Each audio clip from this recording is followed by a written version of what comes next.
Buenas tardes, mi nombre es Diana Galarza, estudiante de la carrera de Educación Inicial. Tenemos con nosotros el honor de entrevistar en esta ocasión al especialista en educación de historia y política de la educación. Miriam, muchísimas gracias por concederme esta entrevista.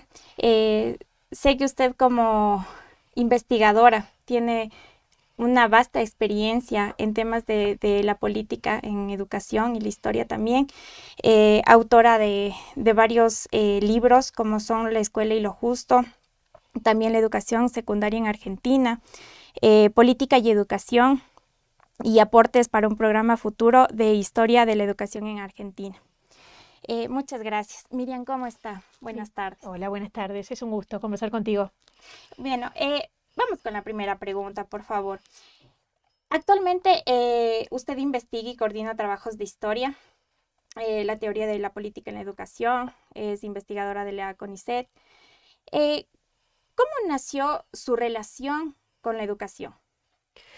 Probablemente por el fuerte impacto que el sistema educativo público de la Argentina tuvo en mi propia vida.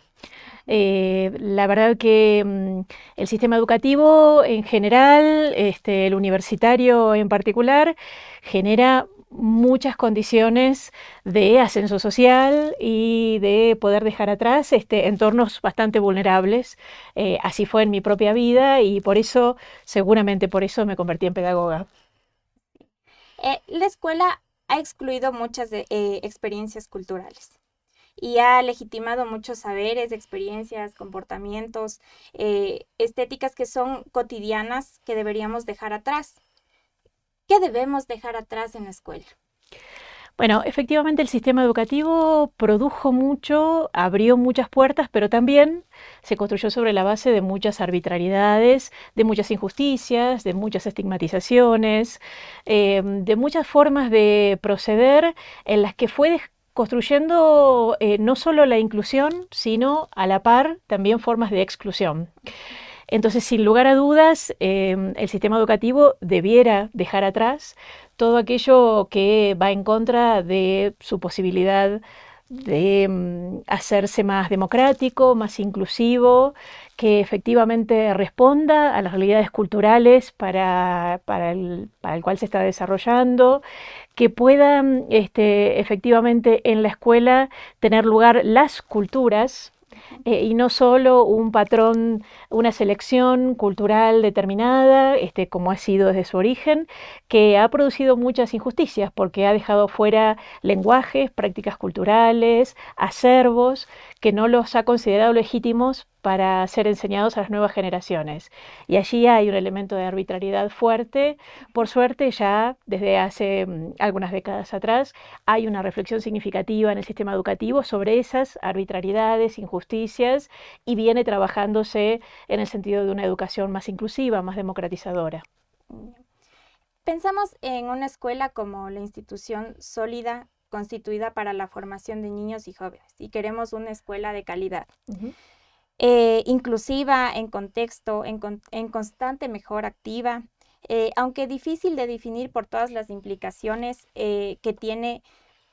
Díganos, ¿qué es una buena escuela? Bueno, una buena escuela debería ser aquella en la que da la posibilidad a quienes asisten a ella de sentirse legitimados, de sentir que sus experiencias culturales tienen valor, que pueden efectivamente desarrollar allí condiciones para transformar el mundo y no solamente para acostumbrarse a cómo el mundo ya es y aceptar esas arbitrariedades, que pueda efectivamente generar una práctica emancipadora, donde haya una producción de un conocimiento que permita interrogar el mundo, cuestionarlo, producirlo, ponerse manos a la obra para entender cómo debe ser la sociedad en la que queremos vivir y cómo debe ser ese mundo. Y todos debemos poder sentir que la escuela nos reconoce como tales, que somos efectivamente iguales frente a esa potencia de la escuela, independientemente de cuál sea nuestro origen, nuestras condiciones, los modos de acompañamiento que tengamos de las familias o no y demás. Que nuestro contexto, que nuestras condiciones no sea motivo por el cual la escuela crea que nosotros no podemos.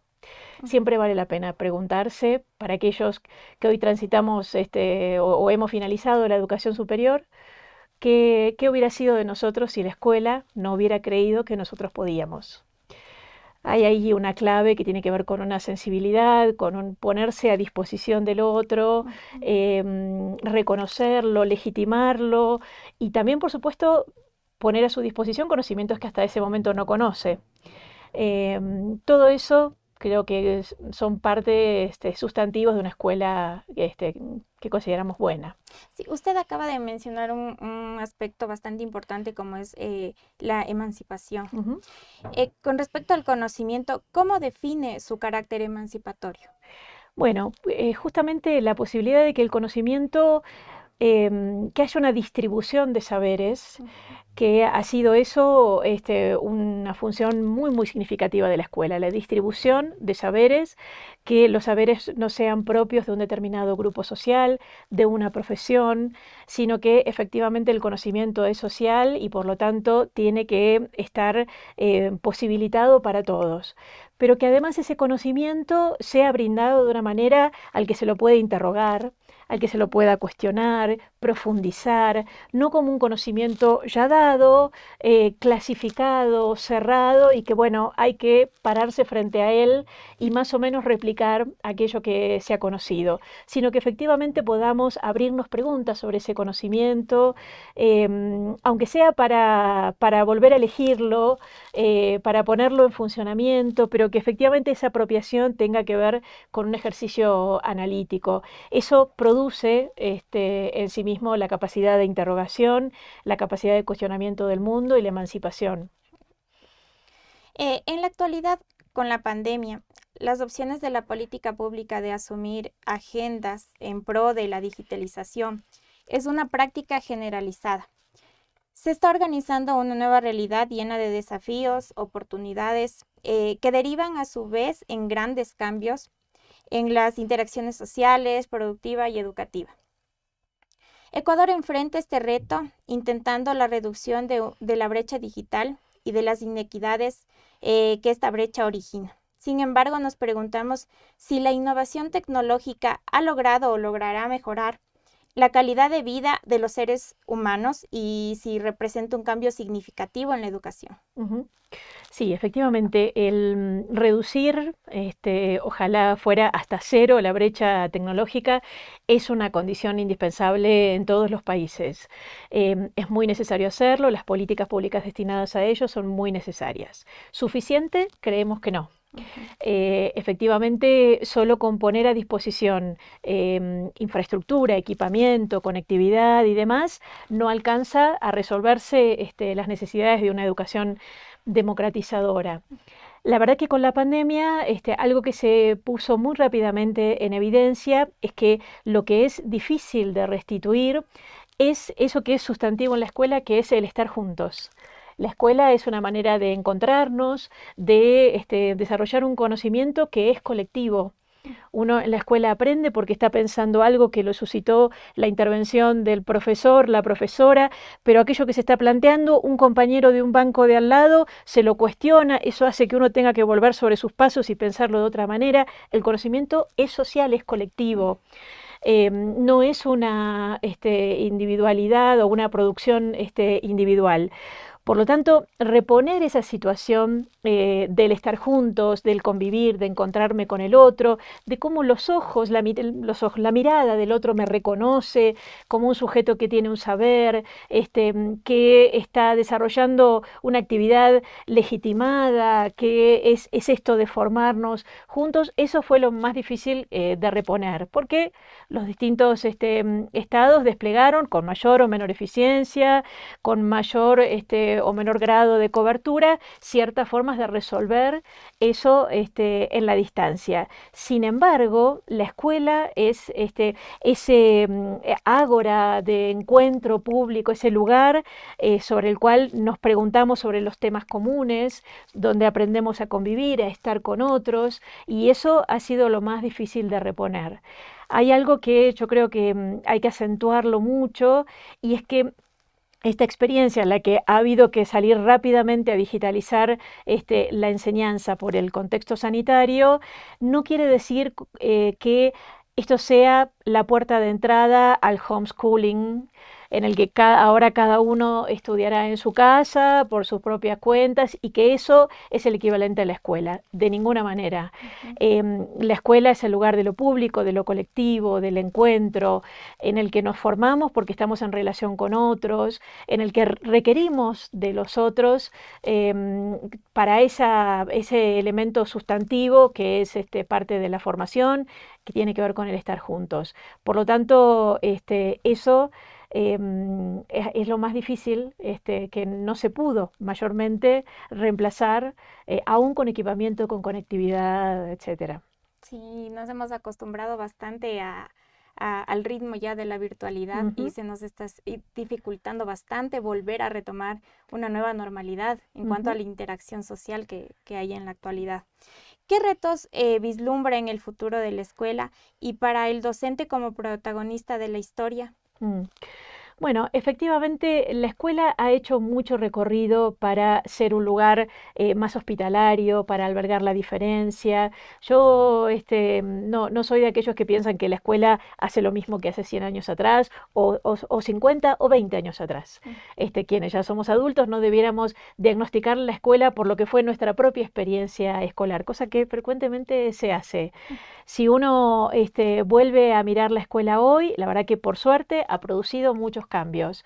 ¿Son suficientes? Creemos que no, pero va en un sentido de trabajar más en una lógica de aceptar la diversidad y dejar atrás la práctica tradicional de la homogeneización, que fue como el imperativo del nacimiento de la escuela.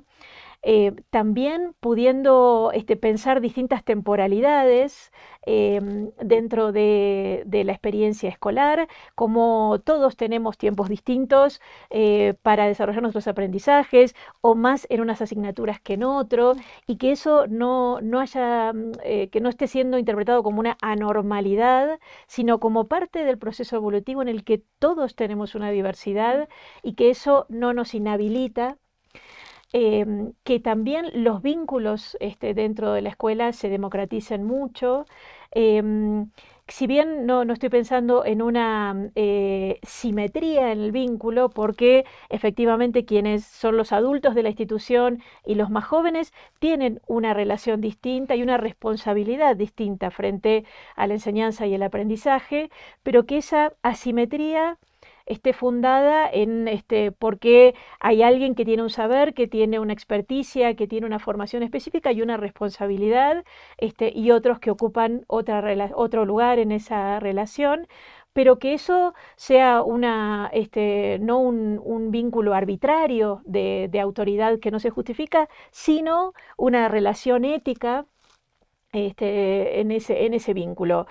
Y en ese sentido, el trabajo docente tiene que ser pensado en esa sensibilidad hacia las dificultades que se planteen. Aprender en general es un trabajo dificultoso, entonces poder ponerse disponible, estar más al alcance, pensar en las potencias del otro y no en aquello que le falta, ese trabajo docente de ponerse más a disposición, de no pensar que aquel que atraviesa alguna dificultad, bueno, entonces no está en condiciones, muy por el contrario, poder, en definitiva, desarrollar, inventar, generar cosas nuevas para que efectivamente eso que tiene que suceder en la escuela, que es aprender, pueda producirse, más allá de que algunos requieran mayor acompañamiento que otros, pero no poner en duda de que efectivamente todas y todos podemos desarrollarnos, crecer y aprender. Claro, todos somos diversos hasta en la manera que aprendemos. Totalmente. Romper la lógica prescriptiva de la formación de los docentes. ¿Cómo debería ser la formación de los futuros docentes en la actualidad? ¿Qué debemos incluir en esta formación? Mm. Sí, pienso que tiene que ser una formación reflexiva, lejos de la prescripción. Clásicamente los docentes se formaron muy en una lógica prescriptiva de que había que hacer esto de tales maneras, siguiendo tal secuencia y que los efectos iban a ser tales cosas. Ya la evolución del sistema educativo nos mostró que esa prescripción no solo quedó obsoleta, sino que tampoco sirvió, sino que más bien hay que pensar en un docente que pueda ser reflexivo sobre los procesos que lleva adelante, sobre lo que funciona, sobre lo que no, sobre las dificultades de su proceso y que su fortalecimiento, su profesionalización, su capacidad de mejorar el trabajo tenga que ver con este propio ejercicio reflexivo en lugar de que de manera externa se le den indicaciones ya establecidas de cómo procesar o cómo actuar en determinadas situaciones. También ponerlos a los docentes en un lugar de conocer los desafíos sociales, incluso los desafíos históricos que la escuela ha enfrentado con éxitos y con fracasos, con luces y sombras. Lo digo, por ejemplo, en relación a que la desigualdad no es un problema nuevo y los sistemas educativos han ido lidiando de manera diversa con ellos y tener aprendizajes. Uno se inscribe en un linaje más largo que empieza hace mucho tiempo, tener esos aprendizajes. Bueno, ¿qué se hizo frente a esos problemas? ¿De qué otras maneras podemos pensar hoy cómo resolver esos problemas? Inscribirse en un trabajo reflexivo del largo plazo. Yo doy historia de la educación, por eso para mí también es significativo que podamos inscribir a los docentes en esa trayectoria larga, decir, bueno, se fueron a través de la escuela abordando ciertos problemas, se lo hizo de tales y cuales maneras, fue exitoso en tales sentidos, pero no en otros.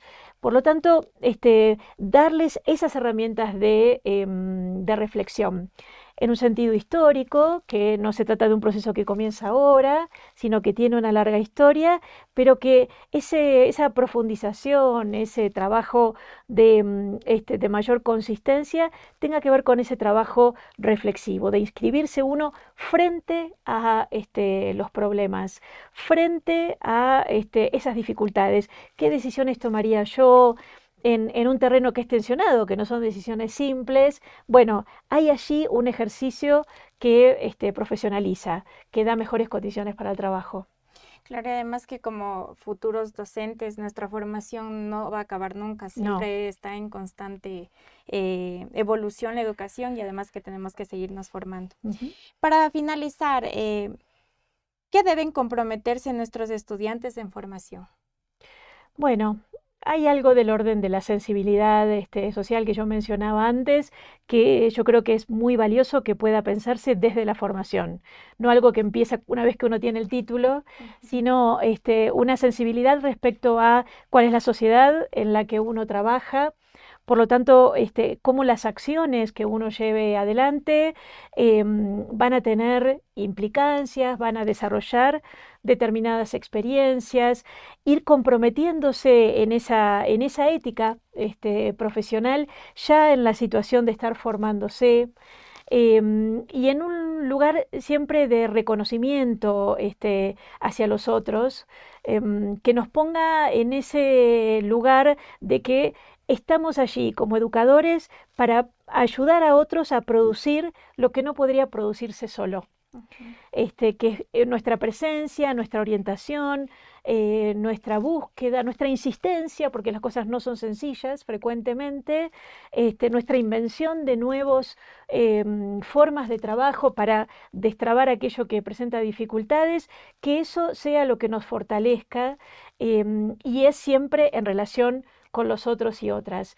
No servirá mucho mi planificación cerrada sobre sí misma, justificada solo en una idea técnica de cómo se resuelven las cosas, sino mirando en el para qué, el para quiénes, en qué contexto, eso le va a dar mayores condiciones de dialogar con su mundo y de transformar también el mundo pequeño y el mundo grande que todos tenemos.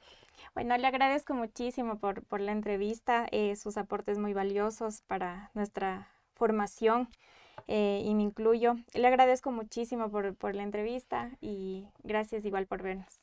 Muchas gracias a ti.